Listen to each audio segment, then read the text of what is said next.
Alright, hey folks. So the Underpin is the new challenge fight for Delves in this tier. And like Zekvir, he is quite difficult on question mark difficulty. So what I'm going to do here is at the start of the video, I'm going to go over all the basic build stuff like Brann, spec, and abilities, and what I'm doing as a Prot Paladin, because obviously that's what I'm playing. The stuff that I talk about specifically for Prot Pally may not apply to you per se, so like the talents and stuff, you can, tune your brain off, but I will give some general overviews on important things to keep in mind for any spec on this fight, which, I mean, really is just kind of burst damage and then survivability. You're going to need to be able to keep yourself alive, and you're going to need targeted burst damage, like, I would say 1 to 1.5 minute cooldown burst periods, and that applies to trinkets as well. So I guess that's probably the most universal thing. I can talk about that now. When I was doing this fight, the best trinkets that I had were Foul Behemoth's Calicera and Sikrin's Endless Arsenal for burst damage. I have since gotten better options, like I got this from Mythic First Boss. This might be okay, probably not. But like, for instance, Funhouse Lens and Signet of the Priory, these are two very good trinkets that I have been using for Mythic Plus keys, but even if I were to do this again, I probably wouldn't run either one of these two trinkets, because, like, extra stats is nice, but especially as a tank, you want burst damage on your trinkets. You want to front load everything into the shields that the Underpin does, because just like Zekvir, there is a very tight timer damage check. And that will also indicate like what I pick for talents and stuff. It's all about burst damage, and we'll get to that in a second. First, for Brann stuff, some notes. Obviously, there's going to be a campfire here. In case you didn't know, you get 5% main stat by eating this for 10 seconds, so do that. It's just free stats. It stacks with food buff, so you can get, like, Midnight Masquerade Feast if you want. You could check this out. Wasting 200 gold just for the sake of demonstration, but whatever. Eat this, eat the Brann buff, get some potions. They will help, especially for meeting some of those really tight damage checks. Get a flask. Right now, the fight is quite hard, especially if you're doing it under geared, so every little bit counts. Also, weapon sharpening stones. Either Algari Mana Oil or one of the whetstones, or if you're a paladin, use your special sanctification rite if you're a lightsmith, which you probably shouldn't be because of some things that I'll talk about in a bit for paladin specific. For Brann, kind of counterintuitively, you need to run Brann on damage dealer. Now, you may have heard me say before that survivability is an issue, like the fight does a lot of damage, so you may think, oh, well, you just run Brann as a healer. And on Zekvir, running healer Brann was just always the play, because healer Brann just gave you like a mini cheat death, it just passively helped you stay alive, and Brann's damage is not super reliable for killing off the web cocoon back on Zekvir and the shield on Underpin still, so why would you really run him as a damage dealer? But what you will notice if you try to run healer Brann, I don't know what is broken with him on the Underpin fight, but he just dies instantly. It is impossible to keep him alive. So, at the time of recording, I don't know what Blizzard managed to break on this boss. You cannot run healer Brann. You basically are not running any Brann at all if you are playing healer Brann. He will stand in a mechanic and flop. Now, that being said, damage dealer Brann still dies a lot, but I don't know what the difference is consistently, because I tried this for like 10 pulls, it was not working. I tried this for another 20-odd pulls, and then I got my kill, which obviously you'll see at the end of this video. And although he does die quite a lot, even at some very inconvenient times, he's at least sometimes alive. And when he is up, he will be able to help you kill the Underpin shield, which is like the hardest mechanic of the fight, or like the tightest check of the fight. So it kind of matters. And because of that, that's going to influence also what curios we're running. I will also note for tank Brann, obviously never run this if you're playing either a tank yourself, as I am here, or a DPS. I recommended in my main Delve guide that you don't play tank Brann on anything if you're a DPS or a tank, and you only run this if you're a healer spec. I've had some people leave comments of like, oh, I did a tier 11 with tank Brann, and yeah, sometimes he dies, but it's whatever. I genuinely just don't think there's any merit to doing that. No matter what, you're just going to have better luck with damage or healer Brann in a tier 11 Delve than tank Brann.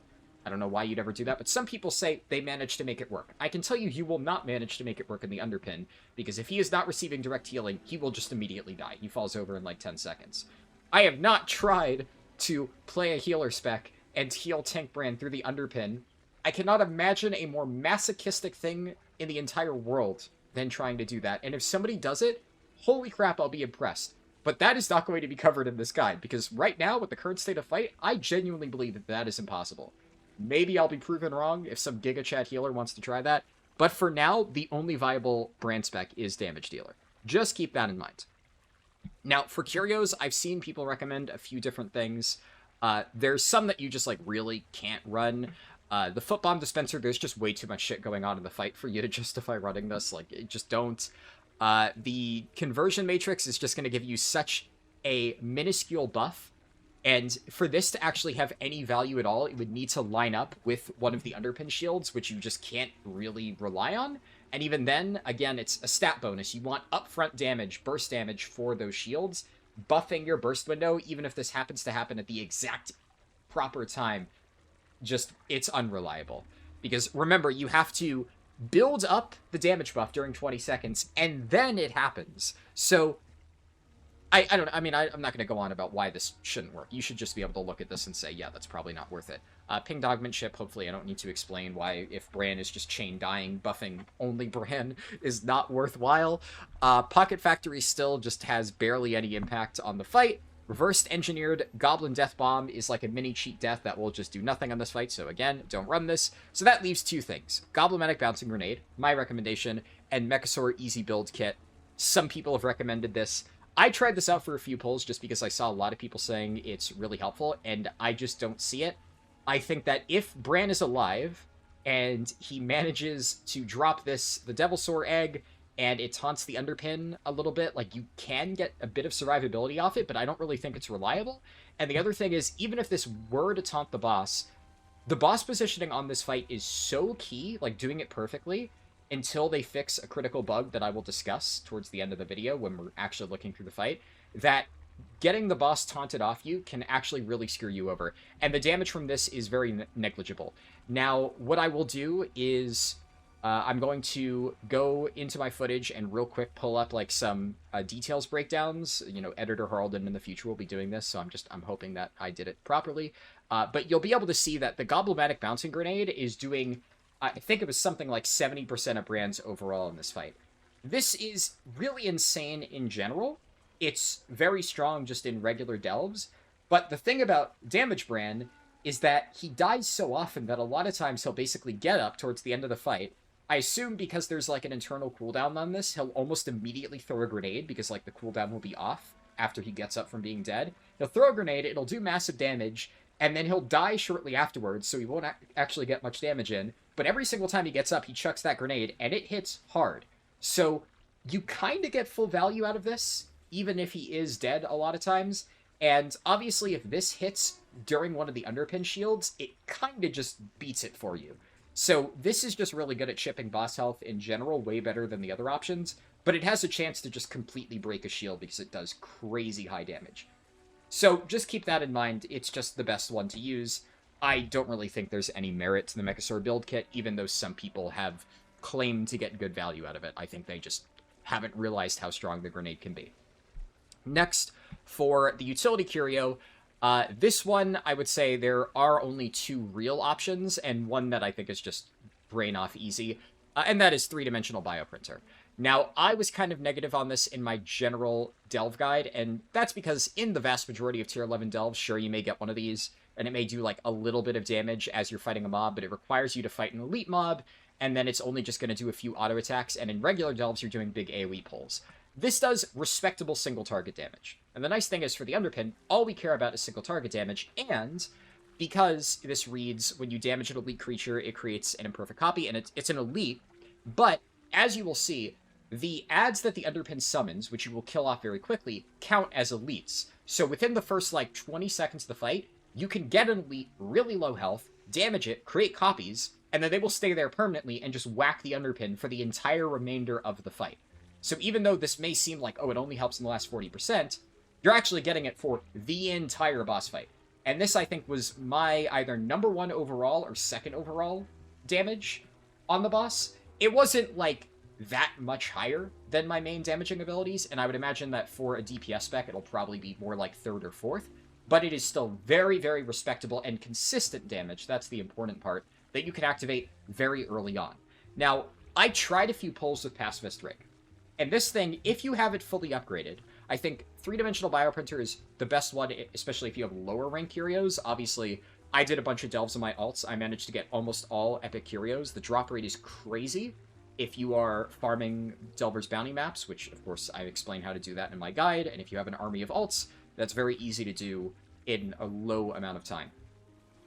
This one is just relatively decent no matter what you're doing. Pacifist Rig very much requires you to have it on higher ranks to get its full value. It's still solid at, like, common, but the proc chance is way too low, and without the rockets, it's not going to do too much on single target. But the few pulls when I did try this, I managed to absolutely shred some of the damage checks, the underpin shields, when this procced at the right time. The only problem is, it doesn't always proc at the right time. So there is a case to be made for if you really cannot beat the damage checks, and I think the only way that I could possibly see maybe a healer doing this with Tank Brann is with the Pacifist Rig, because I don't think you'd be able to get enough damage otherwise, so you probably have to rely on getting really lucky with these procs to just shred the shield, and this would be able to completely solo a shield if you got it at an opportune time. There's like kind of two other pros and cons, one pro, one con, I would say. It's kind of the same thing. The steering and controls of the Pacifist Rig are really clunky. So on some levels, you might say, well, that's really bad for a fight like this where positioning is key. However, you are also completely immune to damage while inside the Pacifist Rig, and this gives you a cheat death. If you die, at least at rank 4, I think that's where the cheat death activates. If you die once per fight, you will summon a Pacifist Rig to just drop down. You get it for free, so again, theoretically, you could just get yourself killed, proc the Pacifist Rig, and, like, break a shield as, like, a tactical thing. Wouldn't recommend doing that, probably very risky. But that is technically an option if you want to go down that route. Maybe if you just have an epic one of these in a common bioprinter and you just want to see if this ends up being better for you. The other ones I would not recommend. This is a once per fight or mediocre damage buff, not even that impressive. So obviously for a long fight like this, not going to get much value. This gives you a slight inconsistent 10% damage buff. It's just not really going to matter that much. Cajicola Carrier, this is actually maybe something to consider just because it is passive, like, stats, so it gives you technically free damage for the entire boss. I think if 3-dimensional bioprinter wasn't so consistent, that maybe could work, but I feel like the average damage you're going to get out of buffing, like, 4% of your haste will be less than the auto-attack damage of the bioprinters. But, I don't know, maybe some spec gets so much damage out of, like, the stats from Cajicola Carrier. There's, like, some weird scaling from what I've heard about how it affects your stats. It gives you, like, overall percentage and not, like, rating. So just keep that in mind. And then the other two are just not really suited. This one is just a garbage curio, and this one requires you to kill enemies, which obviously you're not going to do on a single target boss. So that about covers the brand stuff. Now I'm going to talk about my prop pally specific things. So as I've kind of already mentioned, the main idea behind this, so this applies to everybody, is burst damage, survivability like defensive cooldowns, self-healing, things like that. If your class has access to that, if you're playing a rogue, good fucking luck, because I don't know how a rogue is supposed to do this without healer brands, so I don't know. I haven't seen many people kill this, and the ones that I have been on classes like Windwalker Monk or Prop Pally or like Warrior, where they have a lot of self-sustain and like powerful defensive abilities. Rogues just kind of rot out, so I have no idea how they would handle this. But for Prop Pally, I'm specifically running Templar. I will quickly note there's a really funny interaction with Lightsmith. So, one of Lightsmith's best abilities is Tempered in Battle. The very first time I ever ran this, I had my Mythic Plus build on. I walked in, and Tempered in Battle will kind of equalize health. It redistributes your health between the person who has your weapon and yourself. And I put this on Brann, and as I said, he dies constantly, so he chunked me for like 3 million damage the first time I tried, and it killed me, because he just stands in mechanics. So, obviously you could technically run Lightsmith, but Brand's never really going to get any benefit out of your Holy Armaments, so, like, yeah, even though this is a good thing that I run in M+, and even in raids sometimes, I would just never recommend this for delves in general, but especially this boss. You just can't use it. But the main reason why I'm running Templar is because the hammer that you get, so when I do Eye of Tyr, it turns into Hammer of Light. This does massive burst damage. So the primary way that I'm killing a lot of these shields is by doing Eye of Tyr, Hammer of Light, and just chunking it, and then pressing like abilities and trinkets and stuff and hoping to barely beat it. I think the closest I came on my kill is the very last shield. I killed it with like maybe under a second left until it healed the boss. And it's wild how close these damage checks are, especially when Brann starts chain dying, because then he's doing nothing to help. I'm not really going to talk a lot about the prop heli stuff over here, because quite frankly, this is all bog standard prop heli. If you have played prop heli like at all, you should understand why I'm picking the talents I'm picking here. These are all normal. I didn't really end up using Bop at all in the fight. I'm taking it over Sack because, like, why the fuck would you ever sack Brann? He's just gonna die anyway. I did, at a few points, keep Brann alive by throwing free Word of Glories on him, but the problem with using Sack is there is a chance that you will just get yourself killed. Like, sometimes the Underpin's doing mechanics, you don't need your free Word of Glory casts, you can chuck it on Brann to delay his demise a little bit longer, but if I throw a Sack on him and he stands in, like, a one-shot mechanic, it may not kill him, because I'm pretty sure he has, like, some damage reduction thing, which needs to be scaled up, because otherwise he will just keep chain dying. But even with that, I'm pretty sure the split damage would just murder you, because, like I said, Tempered in Battle fucked me up. So I'm just not running Sack. Maybe there's merit to it. I didn't really play around with it. I just said, nah, that sounds like a terrible idea.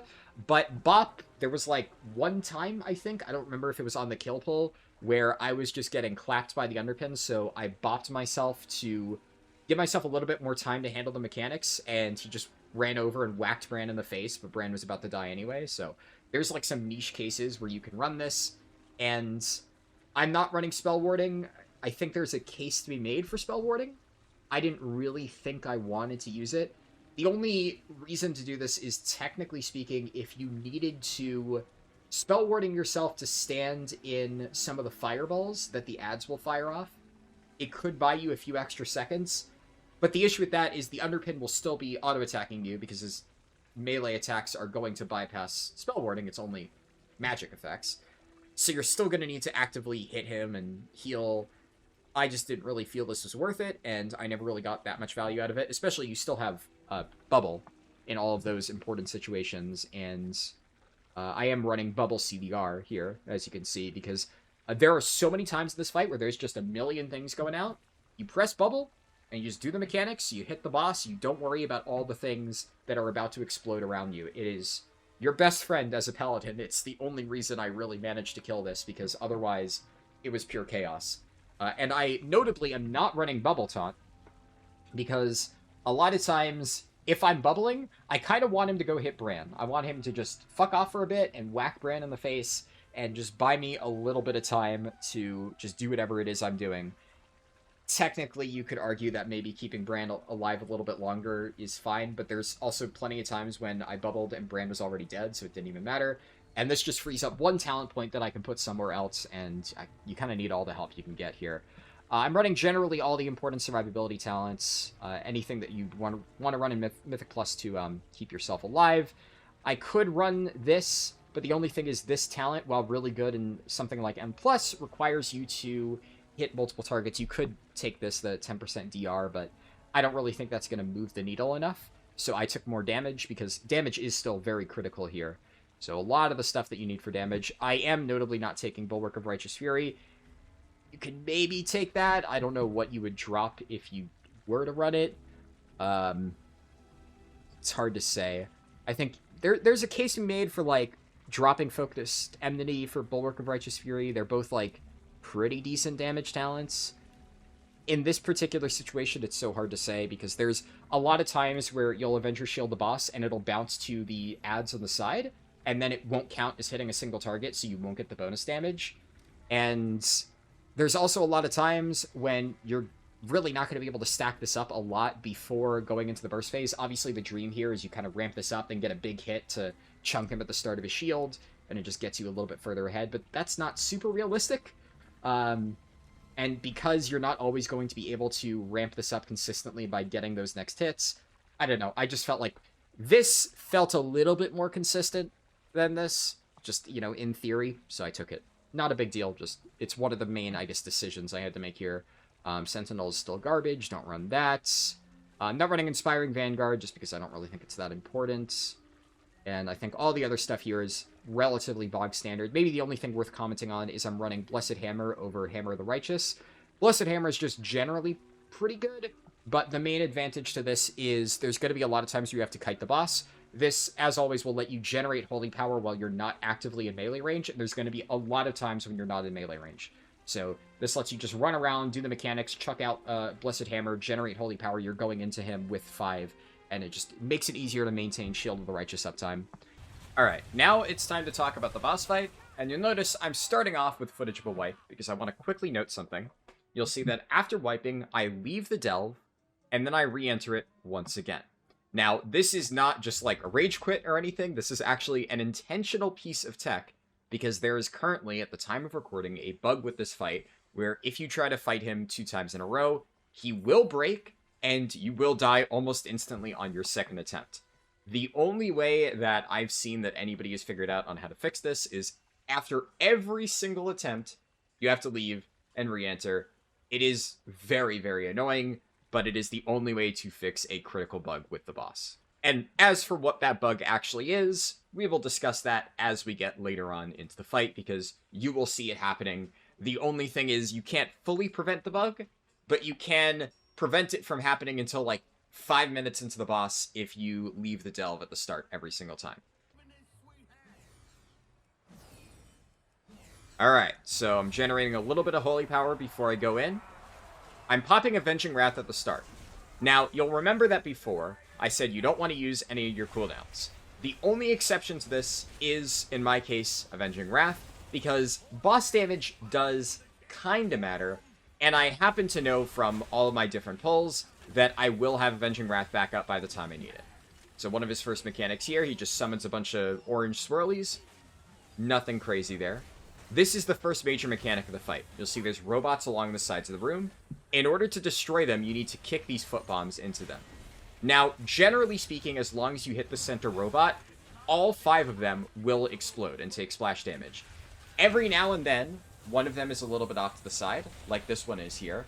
But that's okay, because we can now use it to generate 3-dimensional bioprinter things, and then now that I know I've gotten my bioprinters, I kick the final bomb in, and it's dead.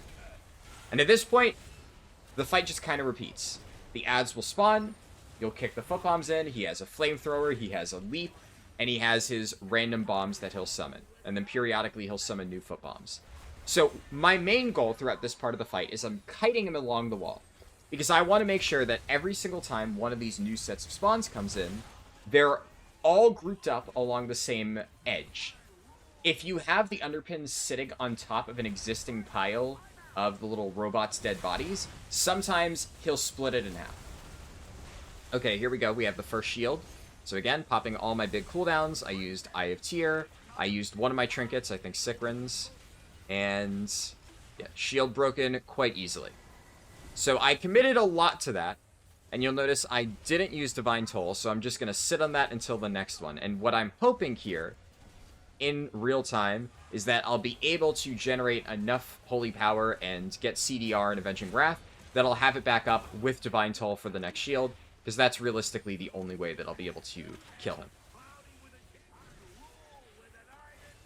So now I'm trying to get him to be kited over here. You see I bait the jump. That's one of the best ways to move him. And I did it just in time to make sure that all of the new goon spawns, or whatever they're called, are clumped up in a new area.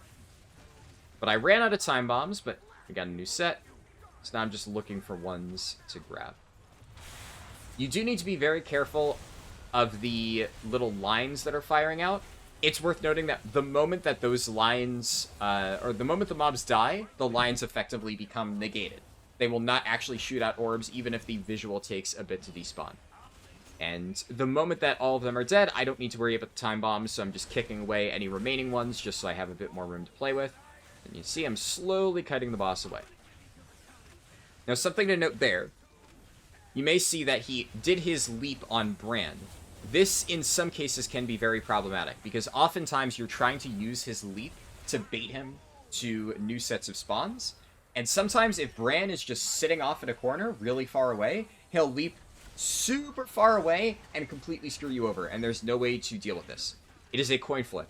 If you're trying to do a precise bait and Brann fucks you over, there's nothing you can do about that. You're just screwed. And here, I'm trying to get the foot bombs kicked in. Sometimes they will land barely before the robot. The hitbox on when the foot bomb actually connects with the robot is a little bit janky. I don't know what causes it to work sometimes and why it doesn't. And we got this final robot. Now, I don't really have any foot bombs here, so I'm kind of just trying to cleave it down. But realistically speaking, the moment this goes off, I should be able to grab this foot bomb, and we're good. This is really spooky here. Got very close to dying, had to run through an oil slick with the flamethrower aimed at me. And now we're just cruising. So you see I have a few cooldowns, still not pressing it. I think there's a lot of stuff going on. There's a bomb here, and then, yeah, this is where I Divine Shield. Because I have to run into a foot bomb, I have to dodge a flamethrower, and now he has the shield.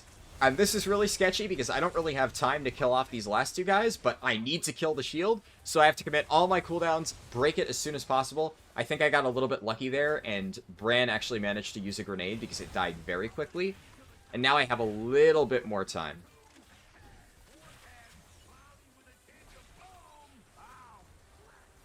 Also, you'll notice every now and then, if I have spare time, and I notice that I'll be able to, you can see there, Brann did a bad bait, so he jumped further onto the corpses. I think here I managed to get it out in time. Yeah, so I get the bait correctly. I actually lay on hands Brann there. I forgot I did that. But I'm not really going to need lay on hands on myself in this fight, so hey, it keeps Brann alive just a little bit longer, giving me a bit more time to finish him off.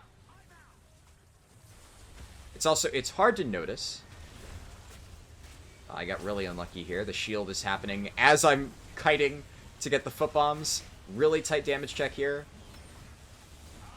And I barely make it, but I have to use literally everything. I have no trinkets up. Avenging Wrath is coming up soon. But very, very sketchy. And the flamethrower hits me. I prop cheat death or whatever that is. Guardian of Ancient Queens or something. I forget what the name of that talent is. I forgot that I almost died there. Rewatching this is actually kind of exhilarating. Get to live it secondhand.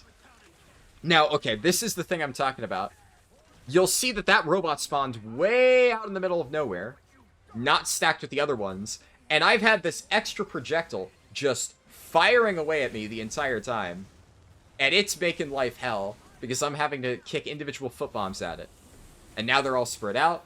We have 2 on one side, 1 on the other side, and a bunch of flame balls coming in from random directions, and this is the bug. Towards the end of the fight, eventually, for whatever reason, the new robots cannot spawn if... Oh yeah, Brann fucks the bait here. So that really screws me over. I get hit by a flame ball, but somehow it doesn't kill me, by some miracle. And right now, I kind of already know I can't deal with all these robots. There's also bugged out robots in the stands because they can't spawn on any of the existing ones. So they're out of bounds, just lobbing fireballs at me, and there's nothing I can do. I might be able to get this one. I forget if I do or not. I do. Oh, I'm barely off. Sometimes it 2 shots, sometimes it doesn't. I'm not really sure why. And here, Brann's dead, and he gets his shield. So I have no Brann. I have minimal cooldowns. The shield's at the very end here. There's fireballs coming from out of bounds that are barely missing me. Brann gets up at the last second. I think he throws a grenade here because I somehow barely managed to break that shield. And that's the fight. And I'll just let the rest of it play out from here because, you know, there's not much to comment on and I want to include my original reaction.